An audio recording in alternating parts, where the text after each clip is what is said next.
미가는 주와 같은 신이 어디 있으리까? 라는 표제를 갖고 있습니다. 의미는 누가 여호와 같은, 미가의 뜻이 누가 여호와 같은 자인가? 라는 표현을 갖고 있습니다. 미가는 기원전 8세기에 활동했던 선지자입니다. 이사야, 아모스, 호세아, 요나, 그리고 미가가 있습니다. 그의 고향은 모레셋이라고 되어져 있습니다. 모레셋 출신으로서 예루살렘에서 남서쪽으로 32km 정도 떨어졌던 가드 모레셋과 동일한 지역으로 보여집니다. 동시대 선지자 아모스, 호세아, 이사야가 있는데 모레셋이라고 한 곳은 작은 전원 도시입니다. 시기가 비슷한데 예루살렘 중심으로 왕궁의 주변으로 해서 예언했던 선지자가 이사야였다라면 조금 작은 전원 도시였던, 그렇기 때문에 당시에 가난하던 사람들이 더 많은 모습들, 고난받는 모습을 보았던 미가가 예언하게 되어집니다.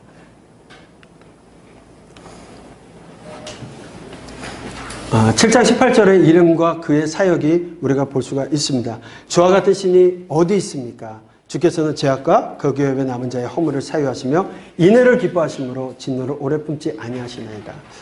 이것을 핵심으로 잡을 수밖에 없습니다. 나중에 미가가 끝날 때쯤 왜 이 말씀을 주시는지 우리가 좀 알게 되는데, 하나님께서는 심판의 메시지를 하나님의 사람들을 통하여서 한결같이 전하시지만 그럼에도 한결같이 사랑하시고 남은 자를 통하여서 하나님 용서하시고 구원하실 것에 대한 메시지를 주시게 되는데, 미가를 통해서도 동일한 그의 삶을 대변해 주고 있습니다. 배경은 아하스 히스기야 시대입니다. 아까도 잠깐 말씀드린 것처럼 아스루 디글라필레스의 3세로 인해서 또 살마네셀 5세, 사르곤 2세, 사네립 지속적으로 정복전쟁을 통해서 어려움을 주고 있었던 나라입니다. 아수르는요, 아람을 732년에 멸망시켰다고 말씀드렸습니다. 그리고 바벨론을 729년에 정복하였고 북이스라엘을 견저 722년에 멸망시켰습니다. 그 남유다를 701년에 사네립이 침공하여서 멸망 직전, 정말 예루살렘 성읍 외에는 다 빼앗기는 그 정도의 멸망 직전까지 가게 됩니다.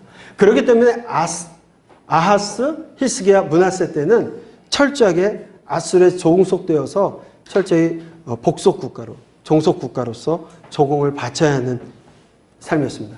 그런데 이 조공을 바쳐야 되는 삶은 이스라엘 백성들을 다 피폐하게, 남유다 백성들을 다 피폐하게 만드는, 남유다의 경제에 엄청난 악영향을 끼치는 시기이기도 했습니다. 한때는 하나님 앞에 잘 살아갈 때는 에돔과 블레셋 암몬을 정복하고 조공을 받았던 남유다였습니다. 그런데 이제 더 이상 그들 나라로부터 조공을 받을 수 없었던 것은 그 나라들도 어디에 복속이 되었습니까? 아수르에 조공을 바치는 나라가 되었기 때문입니다. 여전히 46개의 성읍은 돌아오지 않고 있었습니다. 이런 상황 속에서 내부적인 부패는 극에 달했는데 그 부패가 누구에게 있었냐? 통치자들, 왕들과 통치자들과 제사장과 선지자들에 의해서 그 부패가 극에 달하고 있었다는 겁니다. 그들은 자신들의 이익을 위해서, 유익을 위해서만 살아가는 사람들이었습니다. 백성들의 고열을 취하는 사람들이었습니다. 백성들에게는 아수르가 나쁜 나라, 원수가 아니라 그들의 통치자요, 그들의 제사장이요, 그들의 선지자들이 원수였고 약탈자였습니다. 미가는 북이스라엘과 남유다를 향하여서 심판을 경고하고 회개를 촉구하는 메시지를 이러한 상황 속에서 선포하게 되어집니다.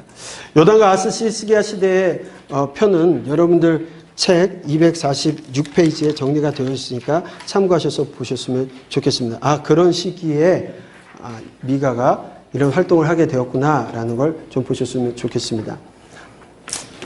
1장 1절 연대를 보게 되면 유다의 왕들 요담, 아하스, 히스기야 시대의 모레셋 사람 미가에게 임한 여호와의 말씀, 이사야와 비슷한 시기였죠.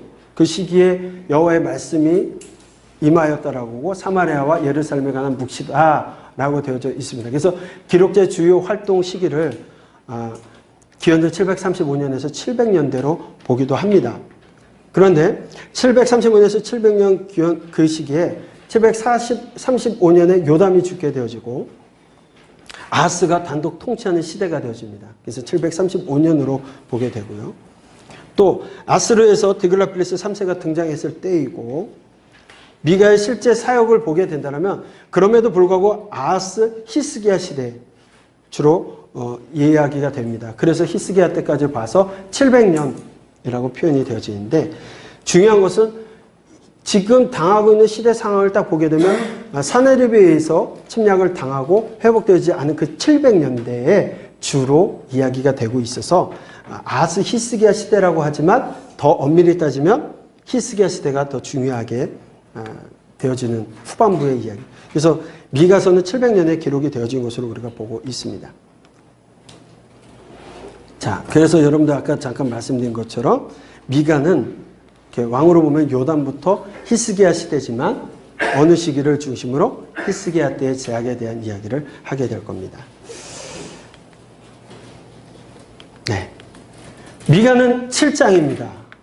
저희가 이제 몇 장을 암기할 수 있게끔 아마 강사님들을 얘기할 텐데, 이사야는 66장인 거 다 아셔요. 그렇죠? 하도 뭐 성경과 똑같다고 해서. 미가는 왜 7장일까요? 여러분 혹시 미칠이라고 아십니까? 네. 2006년도에 그 KBS ETV에서 소문난 칠공주라고 드라마가 있었어요. 그래서 저는 소문난 칠공주라고 해서 여자들이 7명이나 있는 얘기인가 보다 했더니 그게 아니고요. 여자는 4명 나와요. 그 4명 중에 셋째 딸 이름이 미칠이에요. 네. 나덕칠, 종칠, 미칠 이렇게 가는 거예요, 이름이. 그래서 4명의 이야기가 나오는데 미칠이. 그래서 미가는 7장입니다. 자, 그래서 이 분위기로 가면 안 되지만, 자, 미가는 7장으로 되어 있는데 크게 세 부분으로 나눠서 볼 수가 있습니다. 세 기둥으로 되어 있습니다. 1장부터 3장까지가 하나님 백성들의 임박한 심판에 대한 이야기를 하고 있고요. 그 다음에 4장부터 5장은 하나님 백성에게 도래할 나라, 그 다음에 6장부터 7장까지는 하나님 백성에 임할 심판과 미가의 신실함입니다. 우리 한번 따라해 보겠습니다. 하나님 백성들에게 임할 임박한 심판, 하나님 백성에게 도래할 나라, 하나님 백성에 임할 심판과 미가의 신실함. 자, 크게 보기에 의해서 작게 보기를 들어간다면 세 부분으로 되어 있는데 3장, 2장, 2장으로 되어 있습니다. 그렇죠?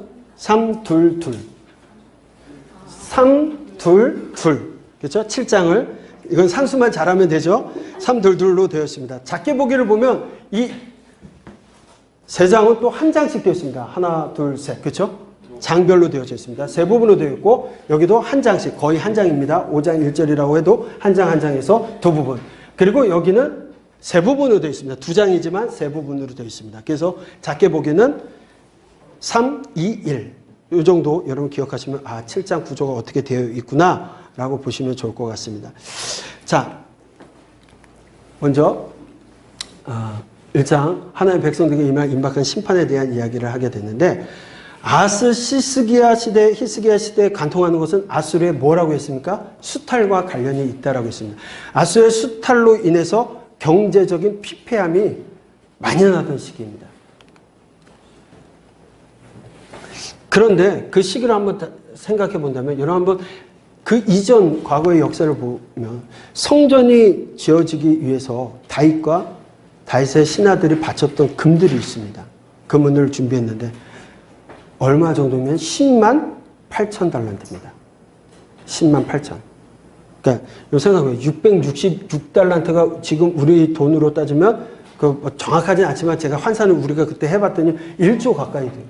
10만 8천 달란트면 어마어마한 금을 준비한 겁니다. 솔로몬이 그 이후에 또 더 바쳐서 모든 그 성전에서 사용하는 것들 금으로 도금하고 입히고 제단을 금으로 입혔다라고 분명하게 돼. 성전 모든 기구들 금. 왜 솔로몬 때는 은이 길거리에 돌만큼 흔하다라고 얘기를 했으니까. 그렇게 드려졌던 성전이었어요. 그런데 그 성전이 약탈을 당합니다. 르호보암 때 애굽의 시삭에게 한번 약탈을 당했고요.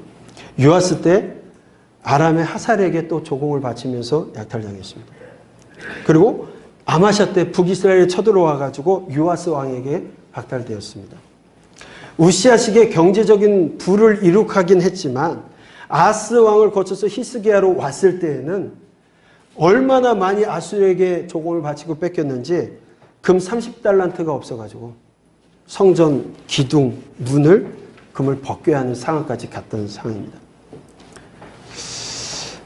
여전히 산헤립이 돌아가고 18만 5천 명이 죽고 조금 수확은 가졌지만 여전히 그들의 삶이 피폐한 삶은 돌아오지 않았습니다. 여전히 46기 성읍은 아수르에 복속되어 있었고 그들에게 조공을 바쳤던 나라도 아수르에 복속이 되어지고 계속해서 조공을 바쳐야 되는 상황입니다. 바뀌지 않았습니다. 그런데 그 조공을 바치는 사람은 국가적으로 우리나라처럼 금모으기를 한다든가 이런 모습이 아니었다. 있는 사람들은 다 빠져나가는 거죠.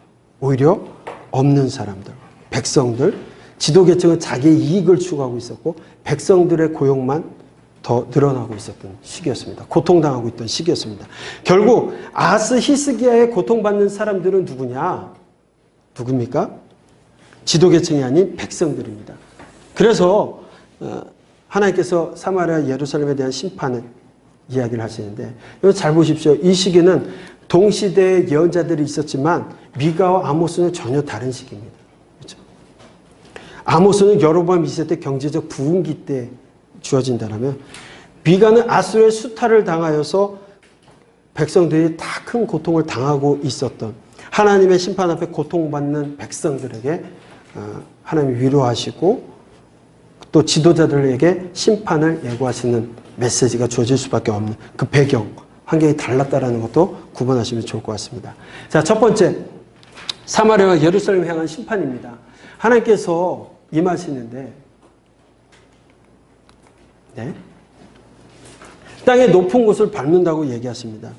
지금 하나님께서 높은 곳을 밟으시고 산들을 녹이시고 골짜기를 갈라지게 한다고 말씀하시는데 이것은 왜 그러냐? 남유다의 죄악 때문이라고 말씀하는데 그 죄악이 누구로부터 나오는 겁니까? 지도자들을 통하여서 나오게 되는 겁니다. 보통 이제 높은 곳 하면은 예전에 지금 우리 좀 죄송한 얘기지만 높은 곳은 가난한 사람들이 산골로 자꾸 올라가잖아요. 이 당시에 높은 곳은 부유한 자들이 사는 곳이 높은 곳이었습니다. 그러니까 어렵고 힘든 사람들 낮은 곳에 살고 오히려 그곳을 하나님이 밟고 계시다라는 계곡을 심판하시다. 왜 그러냐? 야곱의 허물로 말미암아 이스라엘 족속으로 인하여 말미암은 것이다 라고 분명히 하나님께서 말씀하고 있습니다. 주민들은 복을 바라지만 재앙이 여호와께로 말미암아 예루살렘에 임하고 있음을 이야기하고 있습니다. 미가는 계속해서 사마리아에 임할 심판에 대해서 예언을 합니다. 북이스라엘의 수도인 사마리아는 돌무더기 같이 될 것이라고 얘기하고요. 그래서 기초가 그렇게 드러나게 될 것이다 얘기합니다. 실제적으로 사마리아가 멸망하고 21년째 되던 해에 아수르가 남유다를 침략하는 거 우리가 아까 역사 속에서도 다시 한번 말씀을 드렸습니다. 그런데 이렇게 심판받는 이유가 있습니다. 왜 이유가 무엇이냐? 2장에서 설명하고 있습니다. 사악한 부자들과 권력자들의 탐심으로 인해서 심판받게 되어진다는 겁니다. 미가는 이들의 심판에 대한 이야기, 그 다음에 사회 부정이 참 예언의 거부와 거짓 예언을 기뻐하는 제약으로 인해서 심판받고 그럼에도 불구하고 남은 자를 회복하실 하나님의 약속을 주시고 계시다는 거죠. 자, 그들이 침상에 죄를 꾀하며 악을 꾸미고 날이 밝으면 그 손에 힘이 있으므로 그것을 행하는 자는 화가 있을진저. 지금 누구에 대한 이야기입니까? 사악한 권력자들이 힘을 갖고 있는 사람들이 자신의 돈과 권력과 능력을 가지고서 자신들의 악한 계획을 실행하고 있는 겁니다. 침상에서 죄를 꾀합니다. 그들의 삶이. 그리고 날이 밝으면 힘이 있으니까 자신의 권력으로 악한 일들을 하게 되는데 그 악한 일들이 무엇이냐? 탐나는 밭이나 탐나는 집이 있거나 탐나는 사람이나 산업이 있으면 그것들을 다 약탈한다는 거예요. 하나님께서는 자신의 백성들이 그분의 분기 없게 만들지 말라고 분명히 율법에서 말씀하셨었습니다. 그럼에도 그들은 자기들의 명령, 자기들이 갖고 싶은 것을 다 약탈하는 겁니다. 하나님께서 그런 탐심에 대해서 말씀하셨죠. 출애굽기에서 하나님의 명령을 주셨습니다. 그런데 그거 무시당하는 겁니다. 또한 희년에 대한 하나님의 레위기의 말씀의 언약, 모든 것들을 가져갔더라도 희년 때는 돌려보내야 되니 또 7년이 되어지면 쉬게끔 해주는 그런 모든 것들을 하나님의 정말 환상과 같은 하나님께 이루시고자 하는 그 나라, 그 땅을 사고 팔 수 없는 그 하나님의 나라, 기업으로 주신 그들을 하나님의 모든 말씀을 어기고 동족 이스라엘의 집들을 그들의 것을 탐하고 빼앗아 버립니다. 자, 한번 여러분 생각해 보십시오. 지금 이런 상황이 언제 일어나고 있는 겁니까? 잘 살고 부유할 때 일어난 것이 아닙니다. 그렇죠? 앞에 배경을 얘기했습니다. 지속적으로 아수르의 수탈로 인해서 피폐할 정도로 피폐한 상황 속에서 그들이 사간다라는 것은 사가는 것이 아니라 강탈하는 겁니다. 빼앗아가는 겁니다. 이렇게 얘기하면 남의 이야기 같아요. 그러니까 잘 이해가 안 됩니다. 우리나라로 한번 돌아와 본다면 일제 강점기 시대 때 전쟁에 수탈당해가지고 모든 것들을 일본 사람들에게 빼앗기는 거기에 앞장선 친일파들이 있었습니다. 그렇죠? 그리고 그 사람들에서 더 많은 백성들이 많은 것들을 수탈당하고 강탈당했습니다. 마치 그 모습이 다 지금의 모습이에요. 하나님의 백성, 사랑하는 하나님의 백성을 친아수르파가, 친세상파가, 친사단파가, 친욕망파가, 친이기주의파들이 약탈하고 있다는 겁니다. 이들은 약탈하고 강탈하는 정도에서 머무는 것이 아니라 하나님의 말씀을 전하는 미가, 하나님의 말씀을 전하는 예언자들도 핍박하게 된다. 뿐만 아니라 평안히 지나가는 외국인, 백성의 부녀자들과 어린 자들 수탈하고 학대하는 일을 하게 됩니다. 그러면서 포도주와 독주에 대한 예언, 그리고 듣기 좋고 악을 종용하는 거짓 예언을 하면서도 선지자가 될 수 있다는 이 패역한 상태를 자랑하듯이 이야기하고 있습니다. 오히려 평안히 지나가는 자의 의복 겉옷을 벗기고 하나님의 영광을 빼앗는 것들. 따라서 하나님께서는 그들을 반드시 심판하시겠다라고 말씀하십니다. 네? 그러나 하나님께서 철저히 심판하심에도 불구하고 다 심판하시는 것이 아니라 그 가운데 누가 있다고요? 남은 자들이 있게 될 것을, 그들을 구원하시고 돌아오게 될 것을 말씀하고 있습니다. 두 번째는 3장에 가서 지도자들을 향한 심판에 대한 이야기를 합니다. 아니, 앞에 분명히 심판에 대한 이야기를 했습니다. 심판의 이유도 얘기했고, 그러나 남은 자들을 구원하실 것을 이야기했는데 3장에 가서 지도자를 향한 심판에 대한 이야기를 하고 있습니다. 자, 앞에 사마리아와 예루살렘 심판받는 이유 가운데 누구들의 문제가 컸다고 했습니까? 지도자들. 지도자들이 잘못하고 있는 겁니다. 뭔가 잘못하고 있습니다. 크게 잘못하고 있습니다. 그 지도자들이 누구냐? 통치자들, 왕, 또 제사장, 또 선지자들에 대한 심판에 대한 이야기를 하고 있습니다. 먼저 통치자들에 대한 심판의 이야기입니다. 그들의 생각은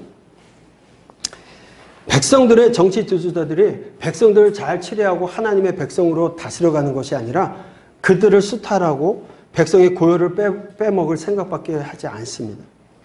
나라가 힘들어지고 그럴수록 한마음이 돼서 이겨내려고 하는 것이 아니고 하나님께 나아가서 하나님의 보살핌을 바라보는 것이 아니라 자신들의 이익을 위해서 자신들의 삶만을 살아갑니다. 이런 지도자의 죄로 말미암아 하나님께서 적국이 침략해 올 때 그들이 하나님께 도움을 구할지라도 하나님께서 응답하지 아니하시고 얼굴을 돌리시면서까지 도우시지 않겠다라고 말씀하십니다. 그들이 어떤 사람들입니까? 선을 미워하고 악을 기뻐하는 사람들. 그리고 자기 백성들을 가죽을 벗기고 그 뼈에 살을 뜯어먹는 이렇게 끔찍한 더러운 일들을 누가 하고 있습니까? 통치자들이 하고 있다는 겁니다. 자기의 백성들을 뼈를 꺾고 다지고 냄비와 솥 가운데 담고 고기처럼 삶아먹는 이 모습들. 두 번째는 거짓 선지자들의 예언입니다. 하나님께서 거짓 선지자들을 책망하십니다. 돈을 받고 예언하는 거짓 선지자들입니다. 이들은 뭘 합니까? 이에 물 것이 있으면 평강을 외치나 그 입에 무엇을 채워주지 아니하는 자에게는 전쟁을 준비한다. 사기꾼들입니다. 거짓 선지자들입니다. 자기만을 위해서 거짓으로 예언하는 사람들. 선지자들입니다. 하나님께서 그들을 거짓 선지자들에게 더 이상 이상을 보지 못하게 하시고 점치지 못하게 해서 부끄러움을 당하고 수치를 당하게 하시겠다라고 하십니다. 그래서 하나님께서 그들에게는 그들이 구한다 할지라도 응답하지 않으시겠다라고 예언하십니다. 예, 응답하지 않으시겠다라고. 그들 이상 점치는 거 하지 못하게 하시겠다고 합니다. 그런데 여러분 이런 모습이 지속적으로 히스기야 이후에도 또 나오는 모습을 보게 돼요. 예레미야 14장 14절에 하나님께서 이런 말씀을 하십니다. 내게 이르되 선지자들이 내 이름으로 거짓 예언을 하도다. 나는 그들을 보내지 아니하였고 그들에게 명령하거나 이르지 아니하였거늘 그들의 거짓 계시와 점술과 헛된 것과 자기 마음의 거짓으로 너희에게 예언합니다. 시대가 바뀌어서 하나님께서 분명히 저들의 잘못된 거짓 예언자들의 이상을 보여주지 않고 예언하지 않겠다고 못하게 하시겠다고 했는데도 시대가 지나 예레미야 때까지도 거짓 예언자들이 거짓 선지자들이 지속적으로 자기들의 도움과 유익을 위해서 살아가고 있었다는 거예요. 그러니까 거짓이죠. 하나님의 이상을 보여주지 않는데 하나님의 종들이 아닌데. 3장에서는 지도자들의 타락으로 인한 심판에 대한 이야기가 나옵니다. 이스라엘 지도자들은 시온을 피로 예루살렘을 제약으로 건축한다라고 말씀합니다. 그래서 3장 11절에 보니까 그들이 이 말씀을 같이 읽어볼까요? 그들이 우두머리들은 뇌물을 위하여 재판하며 그들의 제사장은 삭을 위하여 교훈하며 그들의 선지자는 돈을 위하여 점을 치면서도 여호와를 위하여 이르기를 여호와께서 우리 중에 계시지 아니하냐 재앙이 우리에게 임하지 아니하리라 하는도다. 이 시대에 우두머리든 뇌물을 위하여 재판하고 있습니다.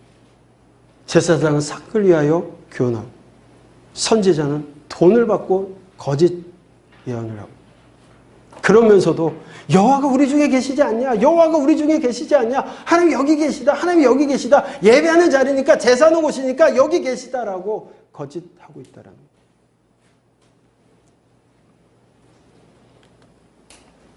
예레미야 5장 30절로 31절 보면 요시야 왕 초기에도 이런 이야기를 합니다. 이 땅에 무섭고 놀라운 일이 있도다. 선지자들은 거짓을 예언하며 제사자들은 자기 권력으로 다스리며 내 백성은 그것을 좋게 여기니 마지막에 너희가 어찌하려냐. 미가 시대나 요시야 때까지 변함이 없습니다. 오직 돈을 위하여 존재하는 왕과 제사장 선지자들만 있습니다. 이것도 무섭고 놀라운 일입니다. 그러니 하나님께서 어떻게 그것을 가만두죠? 변함이 없습니다. 회개할 하나님의 사람을 보내도 하나님의 사람들 계속해서 예언자들 다급하게 보내셔도 그들의 말을 듣지 아니합니다. 예레미야 예언처럼 결국 이렇게 되니까 나라가 망할 수밖에 없어요.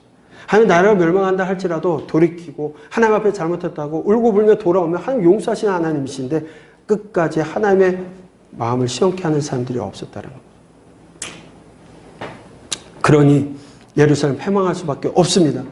미가 선지자가 말씀합니다. 이러므로 너희로 말미암아 시온은 갈아엎은 밭이 되고 예루살렘은 무더기가 되고 성전에 사는 수풀이 높은 곳이 되리라.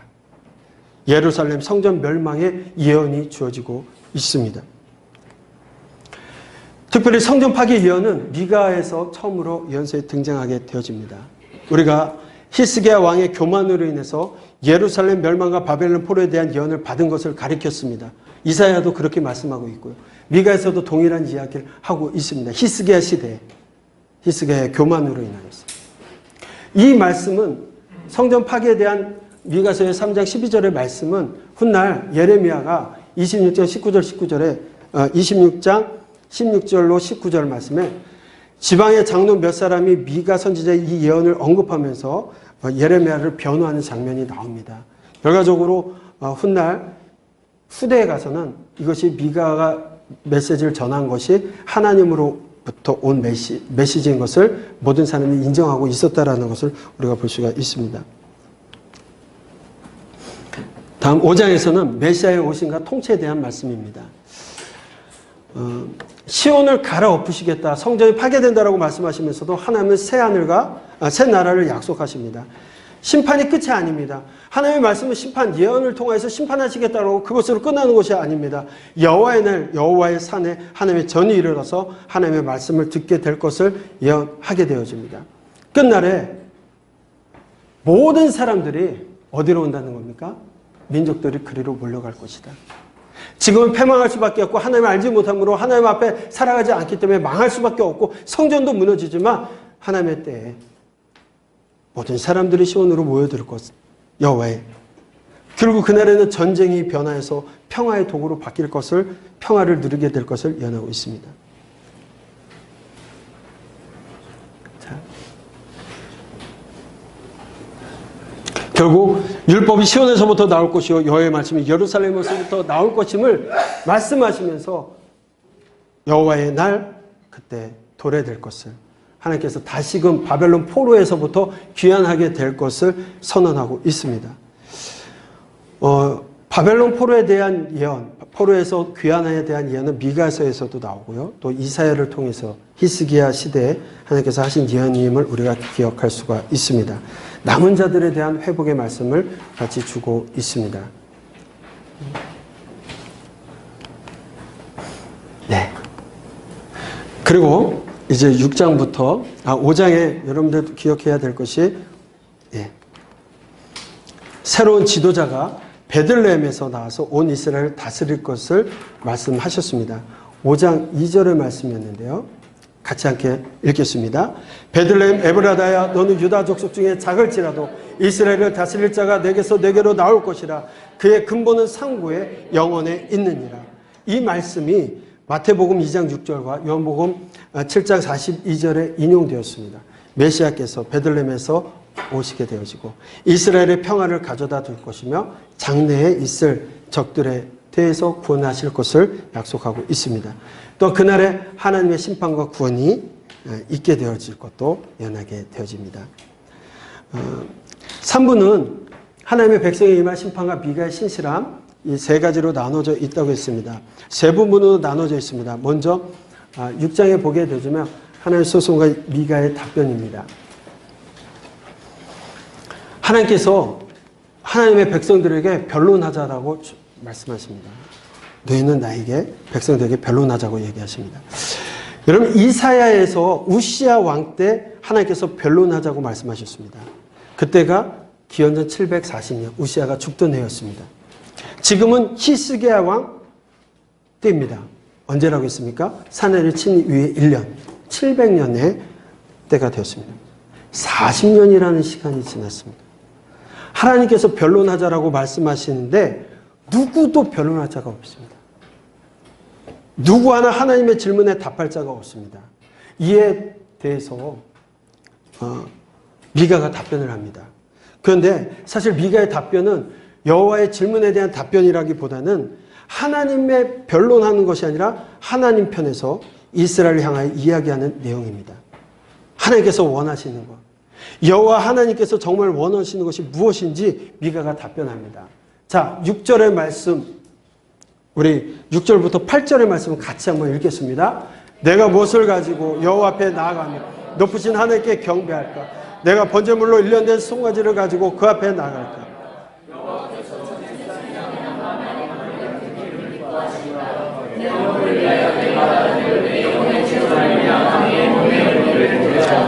사람아 주께서 선한 것에 무엇임을 내게 보이셨나니 여호와께서 내게 구하시는 것은 오직 정의를 행하며 인자를 사랑하며 겸손하게 내 하나님과 함께 행하는 것이 아니냐.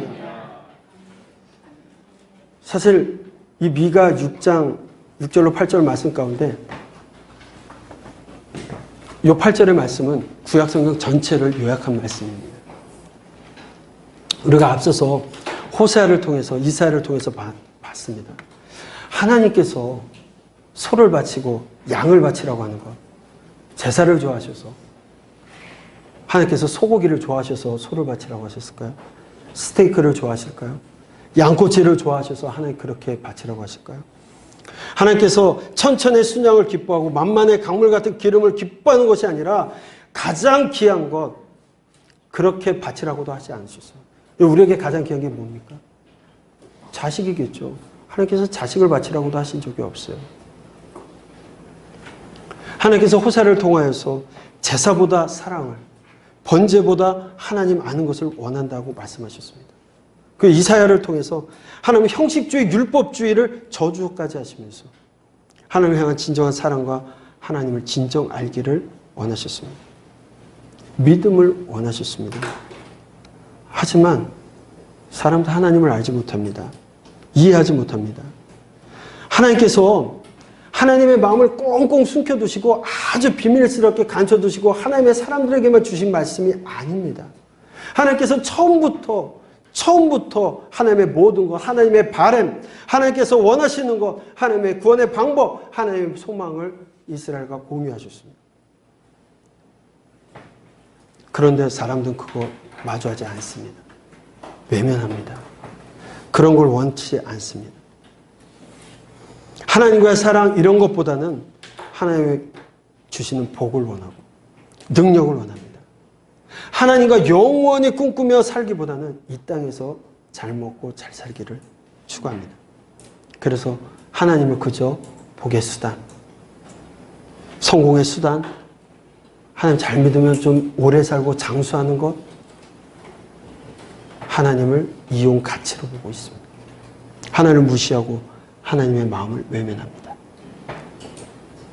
하나님께서 그런 사람들에게 언제까지 침묵하셔야 될까요? 미가는 그런 하나님의 마음을 오직 정의를 행하며 인자를 사랑하며 겸손하게 내 하나님과 함께 행하는 것이 아니겠냐라고 율법 전체를 이야기합니다. 정의를 행하면라는 것은 정의는 다른 사람과의 관계에 초점이 맞춰져 있습니다. 그러니까 다른 사람과의 관계 속에 올바로 행하고 있는 거죠. 하나님께서 거룩하게 된 백성들이 하나님의 뜻 가운데 하나님을 사랑하고 이웃을 사랑하며 너에게서 주셨던 말씀처럼 성결하게 살아가는 것, 하나님의 뜻대로 살아가는 것까지를 원하시는데 정의는 그렇게 살아가는 걸 원하고 계시는데 정의롭게 살지 않았다라는 거죠. 인자를 사랑하며 이 인자라는 것은 헤세드입니다. 헤세드. 충성된 사랑을 얘기합니다. 사람을 얘기하는 것이 아니라 충성된 사랑. 결국 온 율법을 나눌 때 하나님과의 관계와 사람과의 관계에 초점이 맞춰져 있습니다. 그 사람으로서의 도리를 다하고 있느냐? 사람으로서 하나님 앞에 도리를 다하고 있느냐? 사람과 사람 가운데 도리를 다하고 있느냐? 그러면서 겸손히 행하라고 말씀합니다. 겸손히 행하는 것은 하나님과의 관계가 되어져 있습니다. 겸손히 행한다는 것은 하나님을 제대로 믿고 있는지에 대한 질문입니다. 그렇게 살아가는 것이라고 말씀합니다.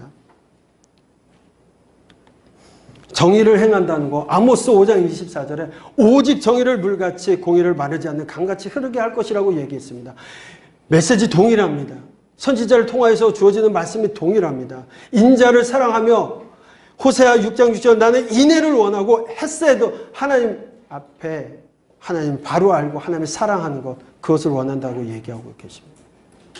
겸손히 행한다는 것은 이사야 7장 9절에 만일 너희가 굳게 믿지 않으면 너희를 굳게 서지 못하리라 하신 믿음을 이야기하고 있는 겁니다. 더 나아가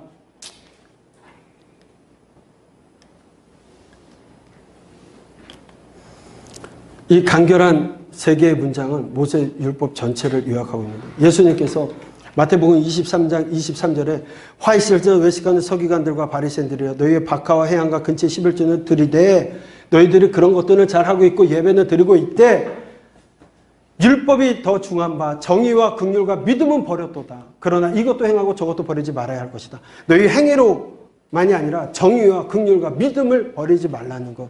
이 단어가 동일한 단어입니다. 정의와 긍휼과 믿음. 미가가 율법을 요약한 내용. 정의를 행하며 인자를 사랑하며 겸손히 행하라는 말씀과 동일한 메시지입니다.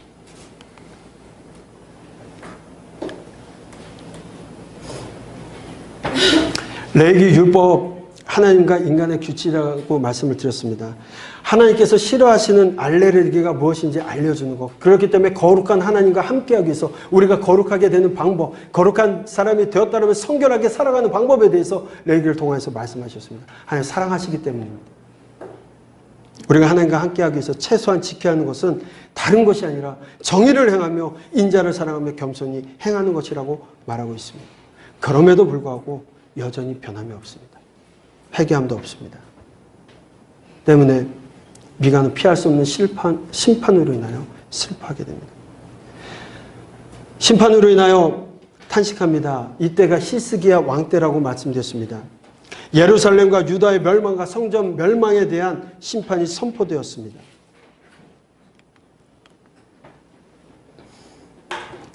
그러나 미가는 이런 심판이 멈춰지지 않을 것을, 심판이 피할 수 없는 것을 알게 됩니다. 슬퍼하며 멈출 수 없는, 피할 수 없는 심판으로 말미암아 미가는 슬퍼하며 탄식하게 됩니다. 하지만 이런 말씀을 들어도 이스라엘 부패는 여전히 변함이 없습니다.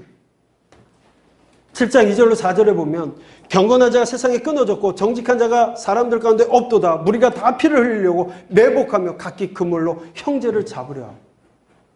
서로를 위해서 살아가는 것이 아니라, 공의를 위해서 살아가는 것이 아니라, 사랑을 실천하면서 살아가는 것이 아니라 서로가 눈을 들이고 내가 저거 잡아먹어야 된다는 생각을 갖고 있다.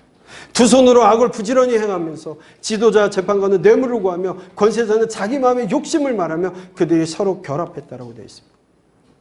그래서 그들 가운데 가장 선한 자라고 할지라도 가시 같고 가장 정직한 자라도 찔레 울타리보다 더하다라고 때문에 형벌의 날 그들은 크게 심판받을 것을 말씀하고 있습니다. 이러한 현실 속에서 미가는 마지막으로 이스라엘 회복을 위하여 기도합니다. 오직 나는 여호와를 우러러보며 나의 구원의 하나님을 바라볼 것을 이야기합니다. 그리고 하나님께서는 나에게 길을 기울이실 것이라고 고백하며 그는 기도하고 있습니다. 하나님께서 친히 이스라엘 목자가 되어주실 것을 간구합니다. 그러면서 이스라엘 회복을 위해서 기도하는 마지막 말씀이 같이 읽겠습니다. 주와 같은 신이 어디 있으리까? 주께서는 죄악과 그 기업의 남은 자와 허물을 사유하시며 인애를 기뻐하시므로 진노를 오래 품지 아니하시니.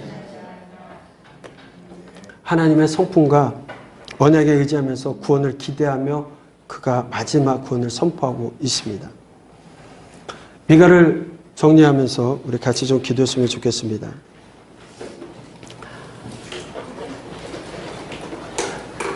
아브라함과 약속대로 하나님께서는 큰 민족을 이루셨던 그 하나님께서 시내산에서 모세를 통해서 다시금 이스라엘 백성들에게 하나님과 언약을 상기합니다. 출애굽기 19장 5절로 6절로 말씀하십니다. 세계가 다 내게 속하였나니 너희가 내 말을 잘 듣고 내 언약을 지키면 너희는 모든 민족 중에서 내 소유가 되겠고 내게 대하여 제사장 나라가 되며 거룩한 백성이 되리라.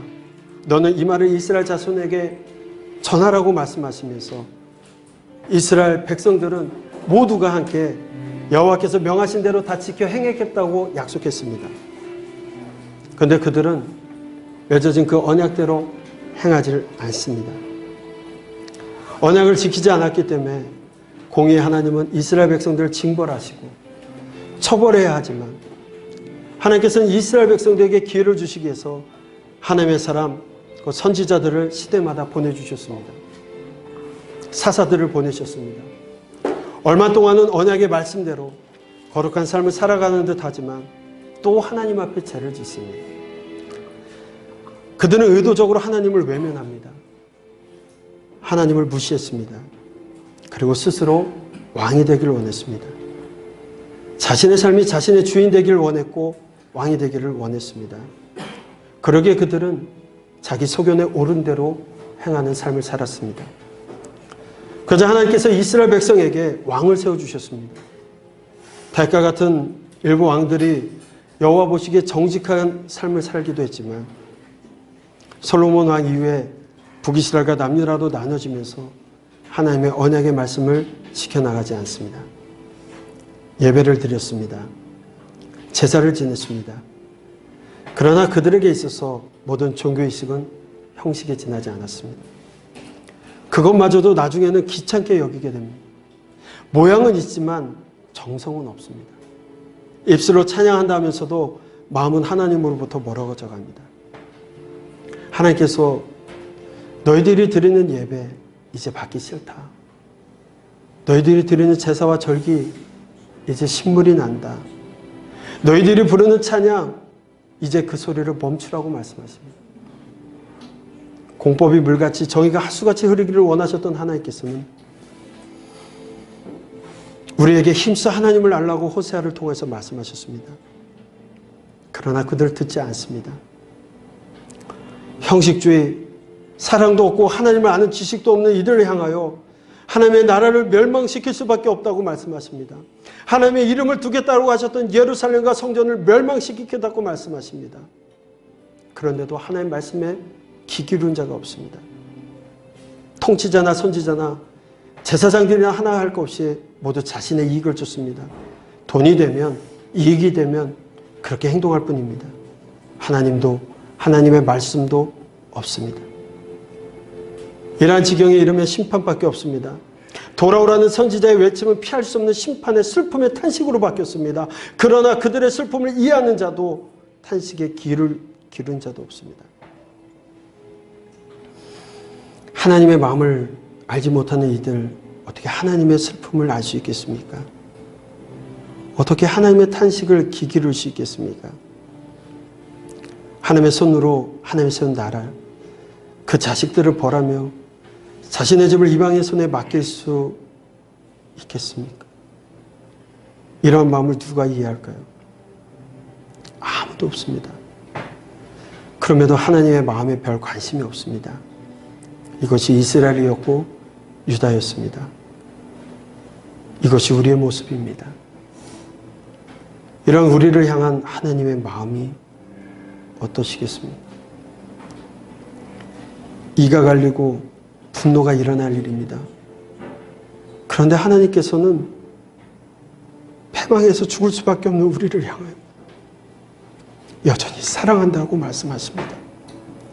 그리고 형식이 아닌 마음을 원하신다고 말씀하십니다. 호세아 11장 8절에 에브라임이여 내가 어찌 너를 놓겠느냐, 이스라엘아 내가 어찌 너를 버리겠냐. 그러면서 하나님의 마음은, 하나님의 긍휼이 온전히 불붙듯하다고 말씀하십니다. 이사야 49장에는 오직 시온이 이르기를 여호와께서 나를 버리시며 주께서 나를 잊었다고 하지만 여인이 오직 그 젖먹는 자식을 잊겠으며 자기 태에서 난 아들을 긍휼히 여기지 않겠냐. 그런데 사람들은 혹시 잊을지라도 나는 너를 잊지 아니할 것이라. 내가 너를 내 손바닥에 새겼고 너의 성벽에 항상 내 앞에 있다라고 말씀하십니다. 미가 7장 18절에 주와 같은 신이 어디 있습니까? 주께서는 죄악과 그 기업에 남은 자의 허물을 사유하시며 인애를 기뻐하심으로 정말 멸망당해야 될 그 백성들, 그러나 그 진노를 오래 품지 아니하신다라고 얘기합니다.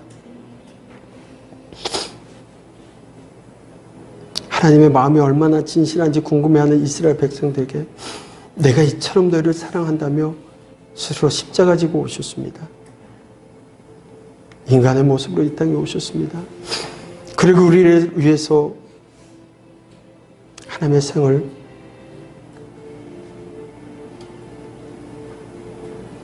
그것이 하나님이 우리에게 보여주신 사랑입니다. 오늘 그 사랑은 그 옛날 이스라엘 백성들에게 해당되는 것이 아닙니다. 오늘 사는 우리에게도 해당되는 말씀입니다. 하나님 진심으로 우리를 사랑하십니다. 그리고 그 하나님은 여전히 우리에게 진심을 원하고 계십니다. 우리 아버지, 당신의 마음이 있는 곳에 찬양하시고 기도하겠습니다.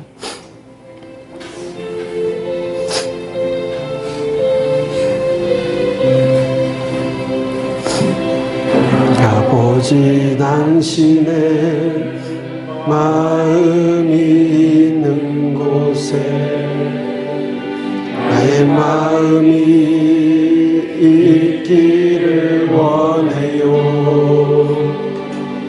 아버지, 당신의 눈물이 보인 곳에 나의 눈물이 보이길 원해요.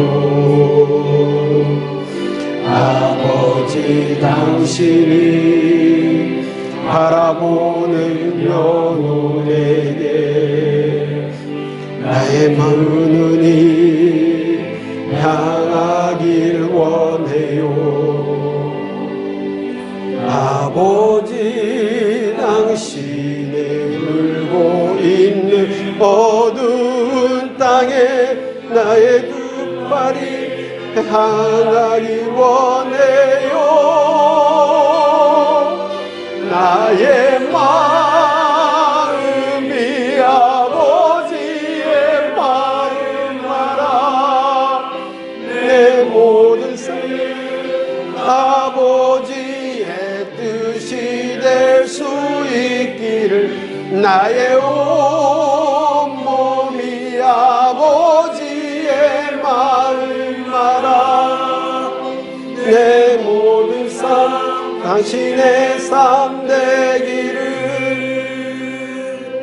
하나님, 우리는 이 시간 같은 시대 같은 지역에서 사회의 각계각층 타락한 지도자를 향해 하나님의 말씀을 선포했던 이사야와 미가 선지자를 살펴보았습니다. 만왕의 왕이신 여호와 하나님을 떠나서 하나님과의 언약에 더 이상 주목하지 않고 큰 경제적인 붕괴의 상황 속에서도 자신들의 이익을 앞세우며 백성들을 탄압했던 지도자들의 모습, 하나님의 구원하심보다 아수르의 왕의 힘을 더 신뢰하며 헛된 우상을 의지했던 지도자들의 모습이 오늘 우리들의 삶 가운데 나타나지 않는지 돌아보게 하옵소서. 그리하여 선지자들이 외쳤던 하나님의 정의와 공의가 이 시대 가운데 드러내며 하나님의 마음으로 타락한 자들에게 경고의 메시지를, 억압하는 자들에게 위로와 소망의 메시지를 증거할 수 있는 우리들이 되게 해달라고 이제 우리 함께 통성으로 기도하겠습니다. 사랑하는 하나님 아버지, 감사합니다. 저희들을 사랑하여 주시니 감사합니다. 하나님, 이 시대에 우리를 하나님의 종으로 세워주시고 하나님의 남녀종으로서 하나님의 선지자로 세워주심을 감사합니다. 이 시대가 경제적으로 부흥을 이루며 하나님 잘 먹고 잘 사는 모든 사람들의 힘을 쓰고 있습니다. 하나님 앞에 떠나가 있는 많은 사람들에게 하나님의 정의와 공의를 외치고 있는데, 하나님의 마음을 알아, 하나님의 뜻을 알아, 아버지 하나님의 뜻을 외치는 선지자와 같은 삶을 우리가 살고 있는지 돌아보게 도와 주시옵소서. 아버지 하나님, 우리를 이 땅에 세워주셨사오니 하나님의 음성에 주목하지 않게 하여 주시고 하나님의 메시지를 전달하는 선지자와 같은 삶을 살아가게 도와주시옵소서. 하나님, 억압받는 자들에게 위로와 소망의 메시지를 증거하는 우리들이 되게 하여 주시옵소서. 아버지여, 우리를 긍휼히 여겨주시옵소서. 하나님의 뜻이 이 땅에 실현되어지도록 아버지의 마음이 있는 곳에 우리들의 마음과 아버지의 눈물이 있는 곳에 우리들의 눈물이 함께 되어질 수 있도록 인도하여 주시옵소서. 하나님을 진심으로 사랑하게 하옵소서. 형식적인 예배 열심만을 가지고 살아가는 것이 아니라 아버지 하나님 앞에 아버지 하나님의 뜻 가운데 자복하며 회개하며 나오는 저희를 되어줄 수 있도록 아버지여 역사하여 주시옵소서.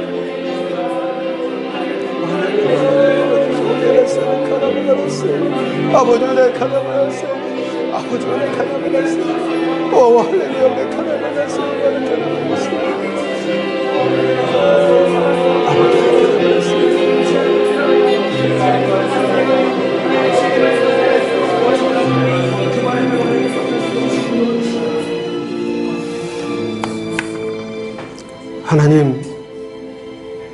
하나님의 선지자를 통하여서 하나님의 사랑하는 백성들의 죄악을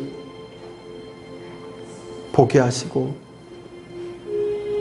심판받아야 마땅한 그 백성들을 사랑하셔서 구원을 약속하시는 그 하나님의 사랑을 우리가 보았습니다. 이 시대를 살아가는 저희들이 하나님의 남녀종으로 부름받았습니다. 이 시대에 필요한 남녀종들이 되게 하여 주시옵시고, 행여 하나님 어려운 일로 인하여 물질을 사랑하며 환경을 바라보며 하나님을 바라보지 못하고 왜곡되이 세상에 하나님의 말씀이 아닌 다른 것들을 전하는 불순한 종들 되지 않게 하여 주시고, 하나님의 뜻을 알아, 하나님의 마음을 알아, 그 하나님의 앞에 하나님의 마음을 시원케 드리는 마중물과 같은 삶을 살게 도와주시옵소서. 오늘도 수많은 곳에서 예배합니다. 오늘도 수많은 사람들이 하나님의 종으로 세워졌다고 얘기합니다. 그러나 진정 하나님을 원하시는 사람과 하나님을 아는 일에 열심을 내지 못하고 있습니다. 성경이 말씀하시는 그 하나님을 만나게 도와주시고 그 하나님을 세상에 전파하는 우리 모두가 되게 도와주시옵소서. 하나님 부르신 곳에서 그렇게 순종하며 살기를 소망합니다. 하나님, 우리가 여기 있습니다. 우리를 사용하여 주시옵소서. 예수 그리스도의 이름으로 기도합니다.